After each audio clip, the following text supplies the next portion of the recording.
తెలంగాణ మాజీ ముఖ్యమంత్రి BRS party అధినేత కేసీఆర్ కుమార్తె ఎమ్మెల్సీ కల్వకుంట్ల కవిత సంచలన నిర్ణయం తీసుకున్నారు. పార్టీ ప్రాథమిక సభ్యత్వంతో పాటు ఎమ్మెల్సీ పదవికి రాజీనామా చేశారు.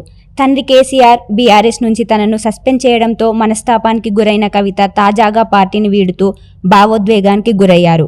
కాళేశ్వరం ప్రాజెక్టులో అక్రమాలకు పాల్పడ్డారని మాజీ మంత్రి హరీష్ రావుపై చేసిన వ్యాఖ్యలకు కట్టుబడి ఉన్నట్లు కవిత పునరుద్ఘాటించారు.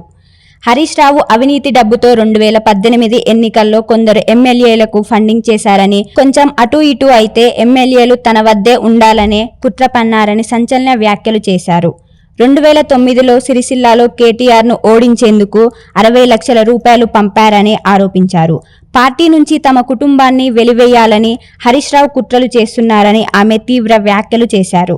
ఇప్పటికైనా కేటీఆర్ మేల్కొనకపోతే తనకు పట్టిన గతే భవిష్యత్తులో వారికి పడుతుందని హితవు పలికారు.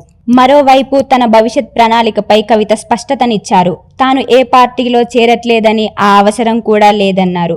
ఫ్యూచర్లో ఏం చేయాలో జాగృతి కార్యకర్తలు, తెలంగాణ మేధావులు, బీసీ బిడ్డలతో చర్చించి నిర్ణయం తీసుకుంటానని తెలిపారు. దీంతో ఆమె సొంతంగానే పార్టీ పెట్టొచ్చనే ఊహాగానాలకు బలం చేకూరినట్లయింది.